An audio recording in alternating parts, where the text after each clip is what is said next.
Oke, selamat pagi teman-teman semuanya, baik yang hadir di kampus, di Zoom maupun di YouTube ya.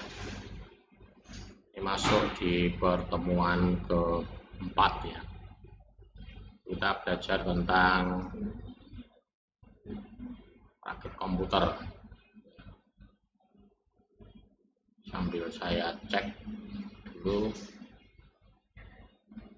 Jadi pertemuan ini mungkin nanti ini ya tidak ada praktek rakit komputer, tapi mungkin tidaknya tekniknya ya, cara merakit komputer itu seperti apa gitu ya, dan hal-hal yang mesti dipersiapkan ya.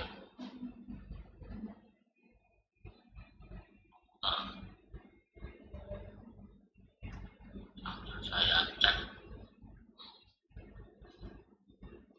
di pertemuan ini mungkin nanti ini. Oke. Ya.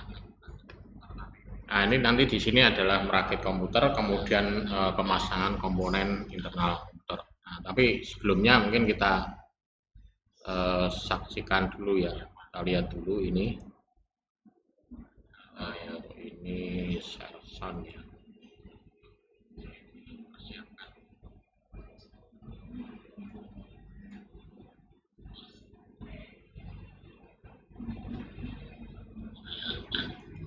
Ini saya full screen saja gitu.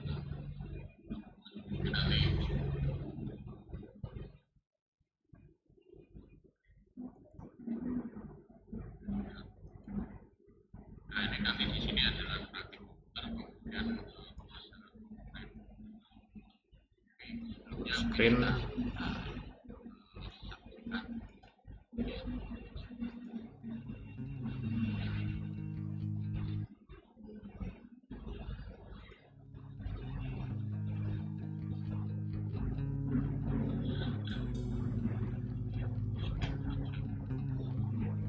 Fundamentals of assembling a computer.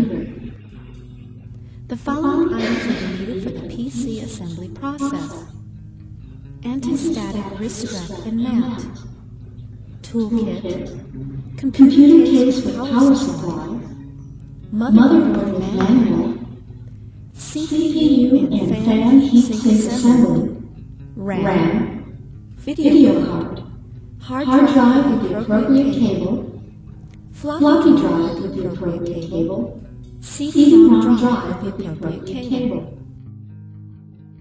Start by preparing the case. Lay the case on its side and attach the motherboard standoff to the appropriate location. It may be helpful to examine the motherboard to determine the best standoff location. Standoffs are small pegs made of non-conductive material that help avoid short circuits by preventing the motherboard from touching the case.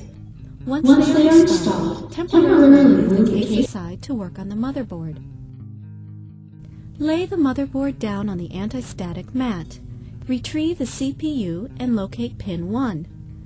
Line up pin 1 of the processor with the keyed corner of the socket on the motherboard. Once lined up properly, the CPU should rest in the socket without any force. After the CPU is seated, adjust the socket lever until it is in a locked position. When the lever is locked, the CPU is secure.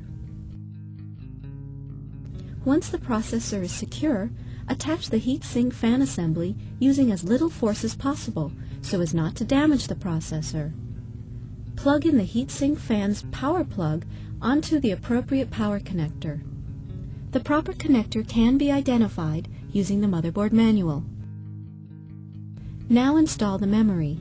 It may be a good idea to consult the motherboard manual as to which slot the RAM should be installed. Take the memory and line it up with the socket. Slowly seat the memory into the socket. It may help to rock the memory into the socket until secure by gently pushing alternately on the ends of the chip. The motherboard is now ready to be installed in the case. Align the motherboard with the standoffs and set it in the case. The motherboard may need to be pushed back slightly against the I/O plate to get it to line up correctly. Once the motherboard is seated, use the proper screws to secure it to the case.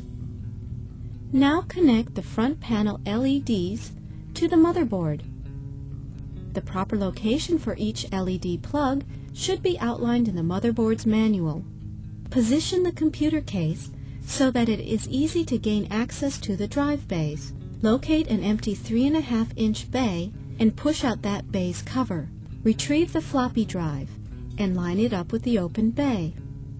Slide it in until the front of the drive lines up with the front of the computer case. Select the screws that are designated for the floppy drive and screw them in both sides. Now retrieve the hard drive and make sure the jumper is set to the master setting. Now line it up with the lower 3.5-inch bay and slide the hard drive in until the screw holes line up with the case rails. Select the proper screws and secure the hard drive to the case. Locate the 5.25-inch bay to be used for the CD-ROM. Reach into the bay and push out the cover for this bay. Retrieve the CD-ROM and make sure the jumper on the back of the drive is set to cable select. Now slide it in from the front of the case. Push it back until it is flush with the front of the case. Select the correct screws and secure the CD-ROM to the case. Locate the proper ribbon cable for the floppy drive. Attach the end with the twist to the back of the floppy drive. Take the other end and connect it to the floppy connector on the motherboard. Make sure pin 1 lines up with the proper pin on the motherboard connector. Retrieve the ribbon cable for the CD-ROM drive. Attach one end of the ribbon cable to the back of the CD-ROM. Then attach the other end to the secondary IDE connector on the motherboard.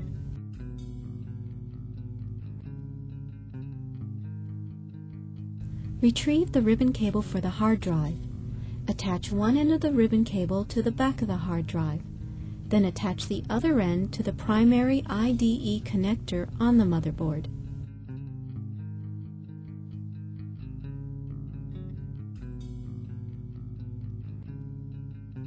Now connect the power to each installed device. Examine the back of each drive. Find the power connectors on the back of each drive and connect the correct power cables to the CD-ROM drive, the hard drive, and the floppy drive. Next, connect the ATX power connector to the motherboard. It is keyed, so it can only be inserted one way. Now the video card is to be installed. Prepare the expansion slot for the video card by removing the slot cover. Retrieve the video card and insert it into the appropriate slot. If necessary, rock it gently until it is seated in the slot.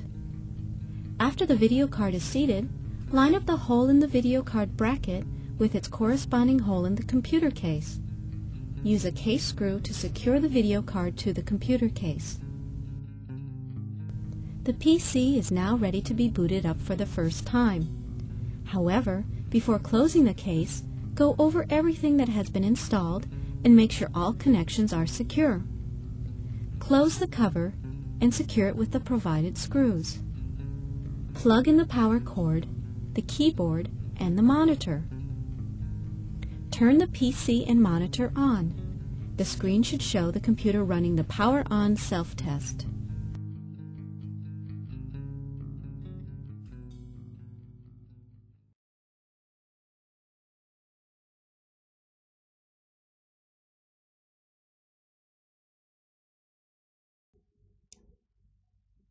Gambaran dari menginstal komputer ini nanti bisa diputar lagi ya, karena di dalam file yang saya sertakan itu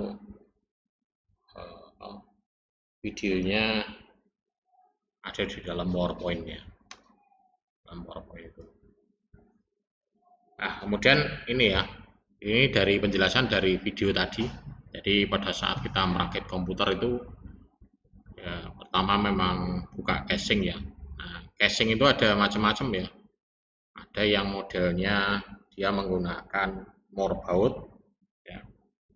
Tapi ada juga yang dia penguncinya itu hanya menggunakan kayak apa ya? Kayak pengait aja gitu. Jadi terutama yang build up gitu ya. Jadi adanya pengait aja itu. Kayak ada engsel pintunya apa engsel ini handle untuk buka gitu. Ya. Gitu. Nah, itu perlu kita ketahui ya, pelajari terutama kalau komputer-komputer build up itu beda ya.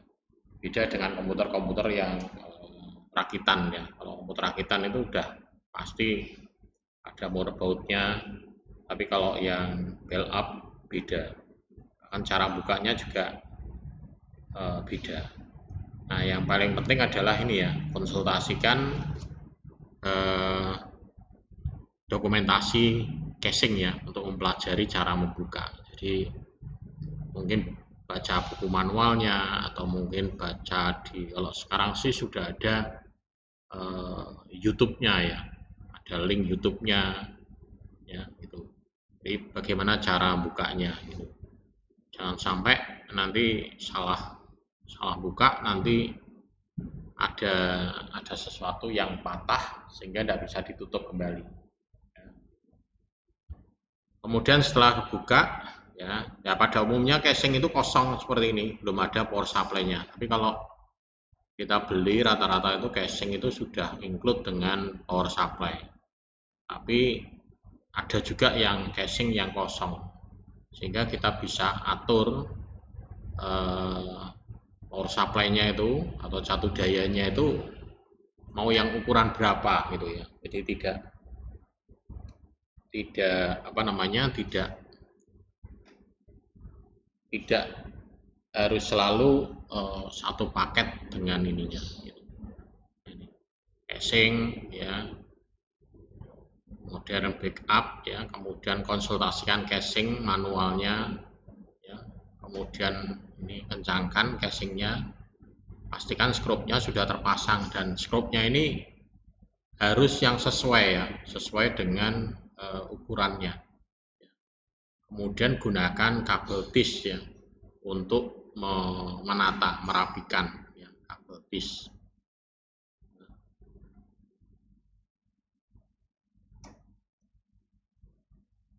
Nah, ini bentuk-bentuk casing ya, contohnya casing kalau yang build up, kemudian manual ya. Kemudian ini setelah merakit komputer itu kita merakitnya tidak di dalam komputer ya, tapi di dalam casing ya, tapi mainboardnya masih posisi di luar. Jadi yang pertama adalah pasang CPU-nya. Ini CPU-nya dipasang sesuai dengan letak ya, letaknya ini. Ya, kemudian setelah itu pasang heatsinknya. Heatsinknya itu pendinginnya, tapi sebelum pasang itu di sini harus dikasih thermal ya. Thermal itu penghantar panas ya. Baru pasang unit kipasnya. Nah, unit kipasnya ini macam-macam ya. Kalau yang sekarang komputer sekarang itu modelnya sudah ada yang dimasukkan ke dalam air ya, tapi airnya air khusus ya. Jadi cairan khusus pendingin gitu ya, pendingin khusus gitu. Nah, jadi rakit, kemudian ini CPU main, kemudian hati-hati ya pada saat ini dia sensitif terhadap electrostatic discharge ESD-nya. Kemudian gunakan tanda CPU-nya untuk mainboard ini.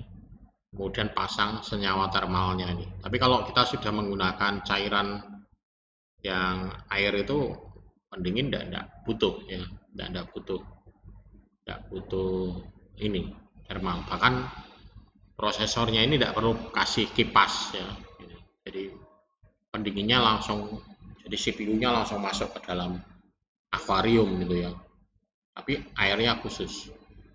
Nah, ini langkahnya ini. Jadi setelah masang CPU, kemudian kita pasang thermalnya, kemudian kita pasang heatsinknya, kemudian lalu kita pasang kabel ya. Kabel ini selain dia fungsinya untuk kipas, dia juga untuk mengatur RPM-nya. Jadi RPM, kecepatan putar RPM-nya itu. Jadi mengatur RPM-nya. Jadi kalau ini kabelnya hanya 3, berarti dia hanya kipas saja. Ini yang kuning ya. Kalau yang kuning ini 12 volt. Berarti ini yang hijau sama yang biru itu yang untuk mendeteksi RPM-nya. Jadi kecepatan putar ini nanti akan terdeteksi di BIOS. Ya. Dan dia akan melambat putarannya apabila nanti panasnya menurun. Tapi nanti kalau panasnya tinggi, dia kecepatan putarnya akan tinggi. Ini berlaku kalau komputernya itu build up. Jadi kalau komputer build up itu pada saat misalkan AC-nya mati, itu kipasnya itu akan bekerja keras, ya, bunyi keras. Tapi pada saat AC-nya itu AC ruangan atau suhu ruangannya itu normal, dingin, maka kipasnya akan melambat, mutarannya hanya pelan. Ya. Jadi jangan heran kalau di ruangan AC kipas dari casing komputer itu kok melambat gitu ya. Ini kok melambat, itu bukan rusak ya. Tapi coba AC-nya dimatikan atau dikecilkan, nanti kan kipasnya akan bunyi ya, bunyi banter. Kemudian setelah masang itu adalah kita pasang memori ya, memori dipasang sesuai dengan posisinya ya.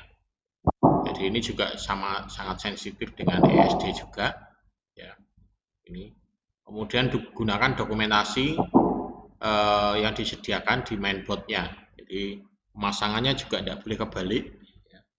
Karena memori itu juga kalau kebalik ya bisa fatal akibatnya ya. Jadi dudukannya, arahnya itu harus dipastikan. Kemudian setelah ini terpasang, pasang mainboard ini ke dalam casingnya ya. Ini. Jadi ketika CPU, heatsink, kipas, memori sudah dipasang, karena masangnya ini harus di tempat di permukaan yang datar ya. Jadi pada masang.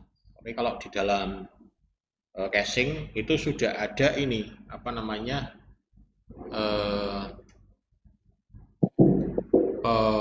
penyangga untuk membatasi antara casing dengan mainboard. Nah, itu letaknya di sudut-sudut. Itu kalau sudah ada itu dipasang itu biasanya agak mentul. Jadi mainboardnya agak lentur, susah. Jadi yang benar adalah masangnya di luar. Ini penyangga ya, penyangga plastik untuk ini. Kemudian konektor-konektor I/O-nya dipasang. Nah ini masang apa namanya memori. Kemudian ini adalah bracket. Ini bawaannya dari mainboard kalau ini. Jadi di casing itu biasanya di sini lubang, bolong. Karena bentuk dari mainboard ini beda-beda ya. Mungkin ada yang masih pakai keyboardnya mouse pakai PS2, ada yang tidak ada. Mungkin ada parallel port ya, ada serial, ada USB jumlahnya berapa. Nah, itu beda-beda. Makanya ini yang penutupnya ini dia bawaannya dari mainboard. Jadi satu paket, satu dus itu isinya ada ini juga. Ya. Kalau ini tidak ada ya ini bolong nanti di sini, jadi melompong. Tapi kalau yang komputer build up beda ya. Ini kalau komputer rakitan casing. Kemudian memasang hard disk ya. Ini masang. Ini rongganya juga harus dipastikan. Kemudian plat ini. Jadi kalau hard disk ini di sini ada plat. Platnya ini harus di atas. Karena plat ini adalah fungsinya adalah untuk memuai panas. Ini kalau yang hard disk ya. Kalau yang SSD sih mungkin sudah ini siapa tahu.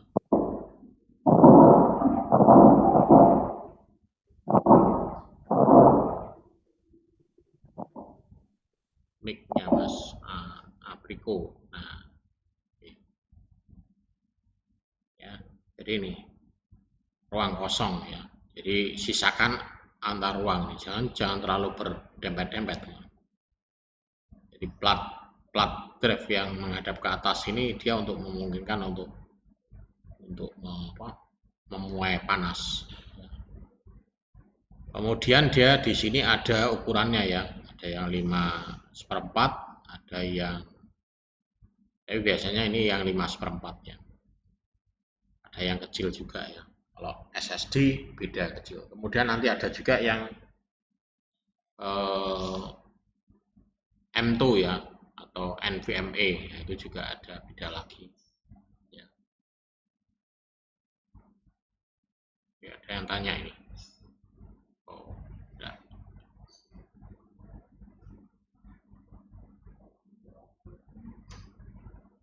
Nah ini untuk pemasangan. Kemudian pemasangan kartu ya, kartu-kartu jaringan ini juga perlu diperhatikan ya, kartu jaringan, kartu video, Ethernet, USB ataupun yang lainnya ya. Ini jenisnya dia pakai PCI atau PCIe atau PISA ya, harus dipastikan ya. Pemasangannya dan masangnya harus tegak lurus. Kemudian network interface card, kartu jaringan ya. Tapi rata-rata ini sekarang sudah on board ya. Jadi sekarang itu ngerakit komputer itu VGA, LAN card, sound itu sudah on board semua. Jadi ngerakit komputer itu hanya ngerakit pasang prosesor sama memori sama power udah. Jadi lebih simpel ya. Nah, tapi kalau zaman dulu ya memang ada yang tanpa VGA ya. Jadi masih masang VGA lagi bisa ada. Ya kalau dulu udah ngerakit komputer itu ya ngerakit betul-betul ngerakit, masang VGA, masang LAN card, masang sound card ya. Kemudian yang bisa merakit itu dulu hanya tertentu ya, biasanya anak-anak atau orang dari elektro ya. Jadi dia paham tentang ini apa namanya, sirkuit rangkaiannya itu. Jadi kalau ngerakit komputer itu nanti harus ngatur I/O-nya, jumper-jumpernya itu harus diatur, interrupt berapa, DMA berapa, nah itu harus ngatur. Jadi terutama kalau masang VGA, ada masang sound card-nya, nanti ada masang TV tuner, nah, nanti ada masang LAN card, nah, itu ngatur ya. Oh ini diinstal, habis diinstal pasang drivernya, dia nanti masih tanda seru, tidak berbunyi. Oh nanti digeser, interrupt berapa, DMA berapa, geser, nyalakan lagi. Jadi belum plug and play ya, jadi masih manual. Jadi ada jumper yang perlu kita atur, termasuk masang prosesor juga. Dulu masang prosesor harus kita tentukan dulu ini prosesornya berapa. Di mainboard jumpernya harus diatur di faktor pengalinya supaya menghasilkan sama dengan kecepatan prosesor tersebut. Kalau sampai salah, kalau lebih kecil sih tidak ada masalah ya, tapi kalau lebih besar, nah itu nanti prosesornya jadi panas. Biasanya dulu itu sampai Pentium ya, Pentium 200 itu masih setting ya. Mulai dari Intel 200, 223 ya. Kemudian mulai sudah tidak mengatur lagi, itu mulai dari Pentium 1 ya, Pentium 1, Pentium 2 itu sudah. Pentium 3 masih ya, karena Pentium 2 masih nyeting, karena Pentium 2 harus menyesuaikan dengan clocknya ya. Pentium 2 300, Pentium 2 450 dulu itu ada ya, Pentium 2 200, Pentium 3 juga sama ya. Setelah itu masuk ke Pentium 4 sudah tidak ada ngatur-ngatur itu, sudah otomatis ya. Begitu prosesor dipasang, bahkan ngaturnya lewat BIOS-nya ya, faktor pengalinya lewat BIOS-nya. Setelah itu tidak ada setting ngatur itu, langsung otomatis mainboard bisa mendeteksi dari prosesornya itu kecepatannya berapa. Jadi ngerakit itu sekarang sudah mudah ya. Kemudian kartu adaptor video ini juga ya, ada PCI, AGP, PCIe. Ya, ada yang dia membutuhkan satu daya juga ya, terutama yang VGA yang untuk game ya, itu dia butuh power juga di sini. Ada butuh powernya. Dan itu power supply-nya khusus ya. Biasanya yang power supply yang berapa ya, 500 ya, 500 watt. Jadi sangat tinggi sekarang. Jadi kalau daya di rumah itu 950 ya, itu kurang ya untuk menjalankan komputer.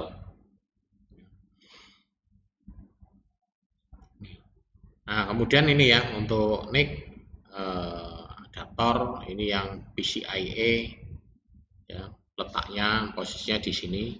Kemudian ini yang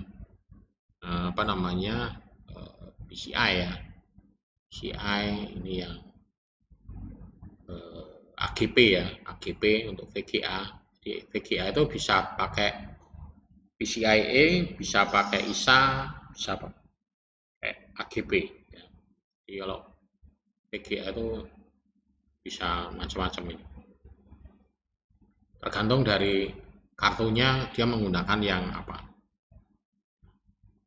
Nah, kemudian setelah itu merakit kabelnya, jadi powernya ini dipasang, dan powernya ini tidak mungkin kebalik ya, dia tidak akan mungkin terbalik karena memang ukurannya sudah disetting ya di sini.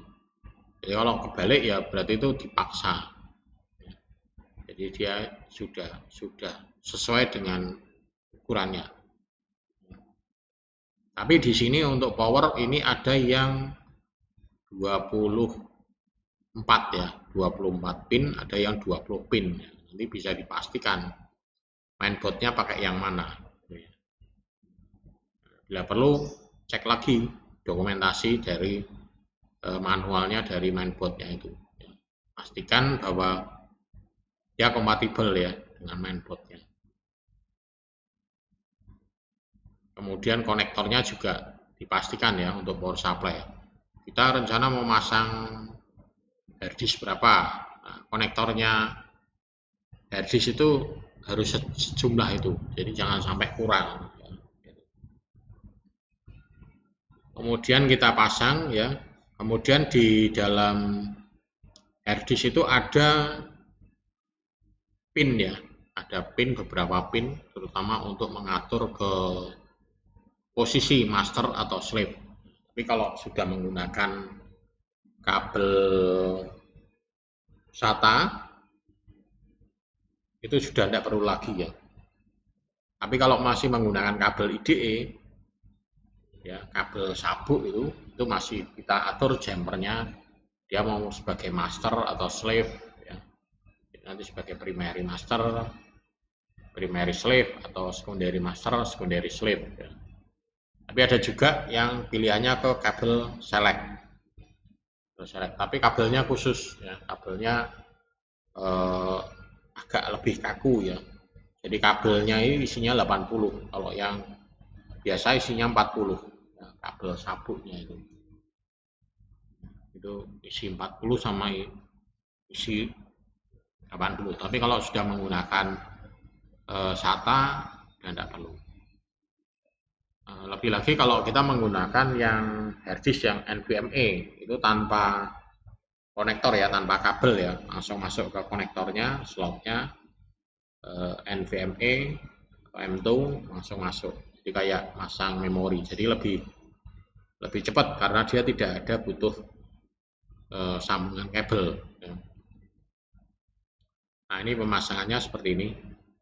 Jadi untuk power, kemudian ini untuk auxiliary, yang ini adalah hard disk ya, dan semuanya sudah ada posisinya ya, bentuknya ya, jadi tidak mungkin akan terbalik. Jadi masangnya jangan sampai dipaksa, masangnya hanya sekali, kalau sudah pas baru dia bisa masuk. Nah, ini untuk molek ya.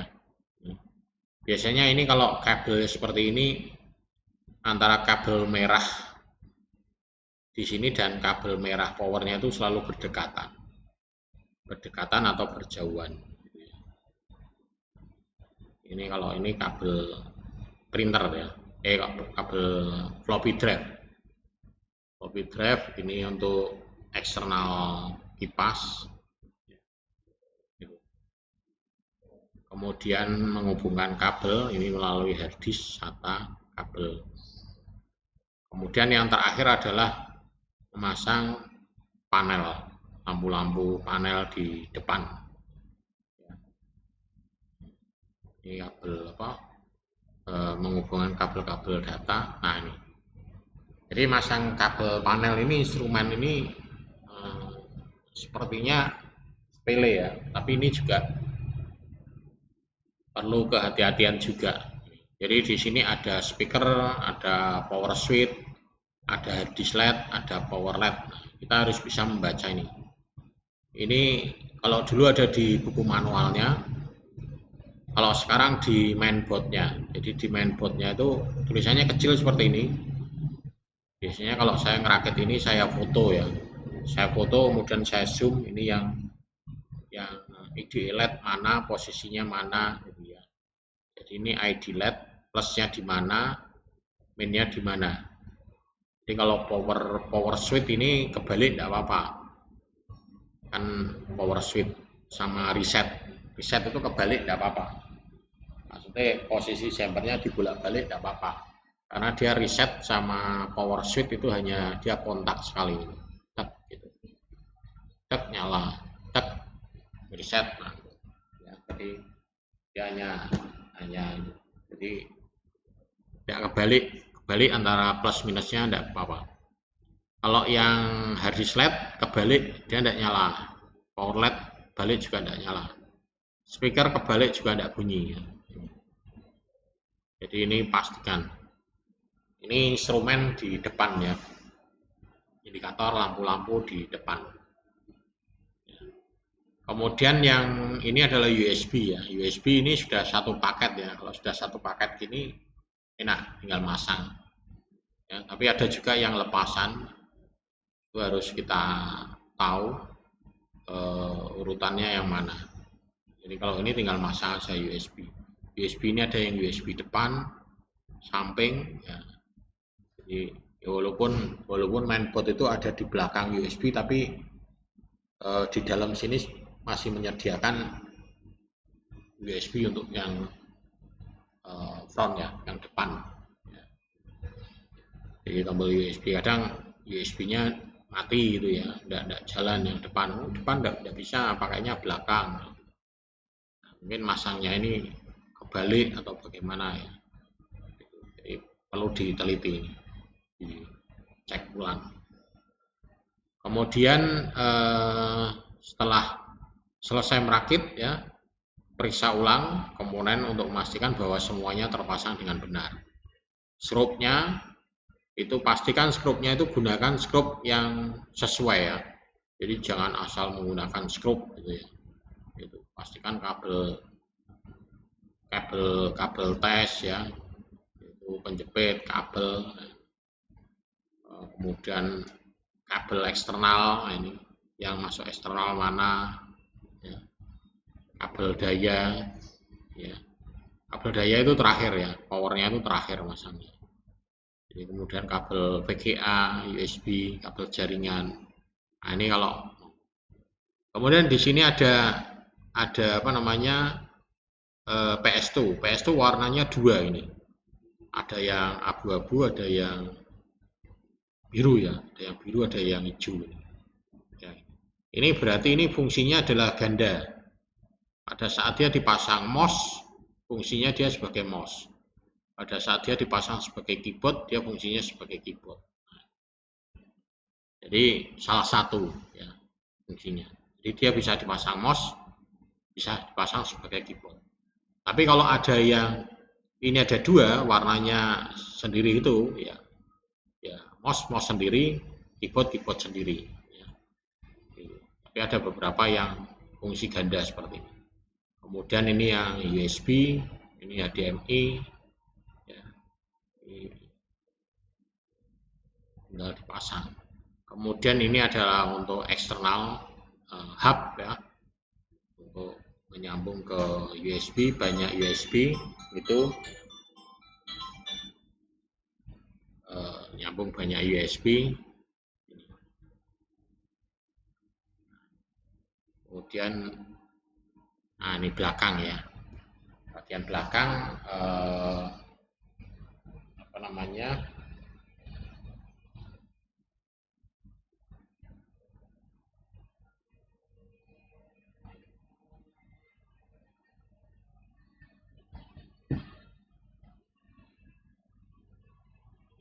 ini jadi ada mouse, ada power. Nah, ini bagian terakhir pasangnya. Nah ya, nah kemudian nanti di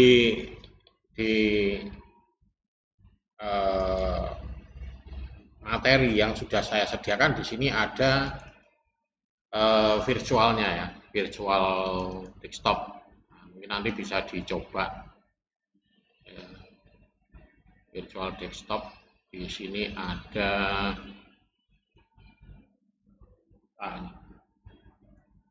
jadi di sini ada untuk bisa untuk ngerakit ya. Ini kalau power supply, nah ini untuk power supply-nya seperti apa. Kalau mau dilepas ya nanti tinggal diklik. Cuman ini mestinya bisa dipilih ya.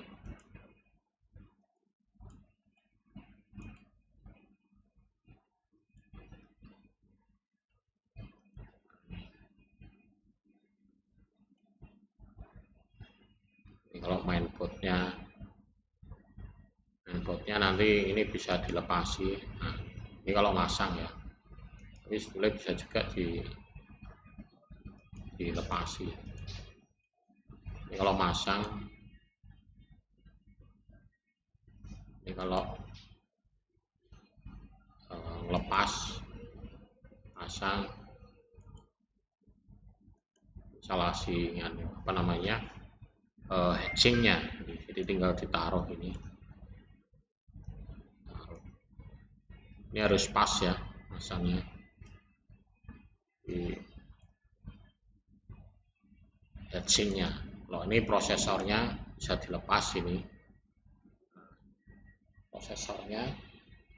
Kalau masang prosesornya ya tinggal ditaruh ini. Nah, melepas memori tinggal dilepas. Ini dikokang nanti sini. Kanan kirinya biar lepas. Kalau masang ya tinggal diarahkan sini. Nah, dan nanti ini pasang thermalnya dulu sebetulnya. Ini pasang thermalnya. Cuman ini agak susah. Kemudian nanti masang kartu adapter. Ini cara melepasnya. Melepasnya ini bautnya dilepas dulu. Baru dilepas. Ini kalau mau masang ya tinggal ini kan AGP ya berarti yang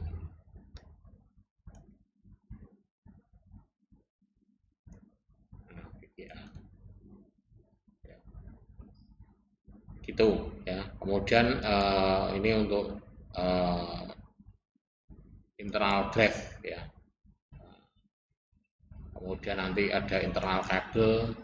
Nah, ini juga internal kabel nanti bisa ditentukan di mana.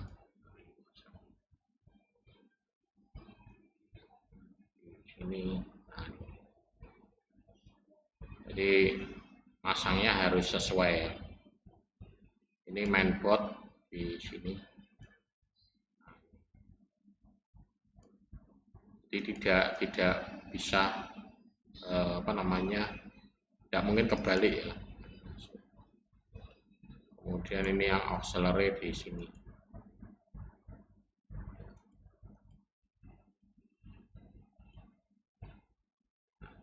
Dia ada pengaitnya. Ini yang untuk power. Kemudian ini yang SATA ada di sini. Kemudian eksternal kabel nggak ada ya di sini. Eksternal kabel nanti yang ada di di belakang. Nah, ini masalahnya seperti apa? Gitu. Ya, mungkin nanti ini bisa dicoba-coba ya untuk menggantikan ya praktikum rakit kalau yang online. Kemudian ini yang lewat Zoom ya, yang lewat Zoom tadi putus ya. Nah, nanti ini saya upload ulang yang di Zoom, yang di YouTube ya. Karena di YouTube tadi ini saya lihat di lewat HP putus pada saat memutar video tadi, mungkin terlalu berat ya koneksinya. Jadi ini putus tadi. Oke, mungkin itu yang bisa saya sampaikan. Mungkin ada yang mau ditanyakan atau mau ditambahkan.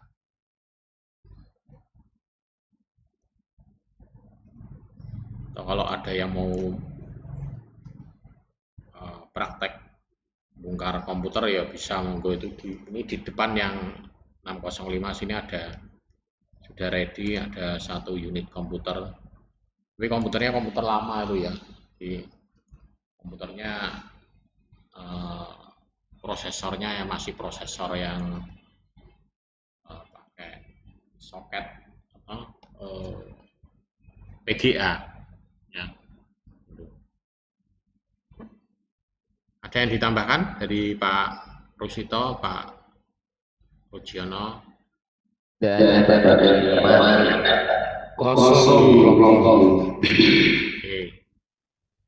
kalau tidak ada mungkin bisa dilanjut nanti untuk diskusi. Untuk yang pertemuan online ini saya akhiri, kurang lebihnya mohon maaf kalau ada kesalahan dalam hal penyampaian. Terima kasih.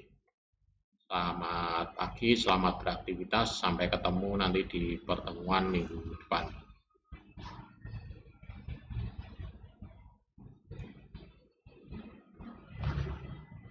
Terima kasih Pak Dodi. Oke, Pak, sama-sama.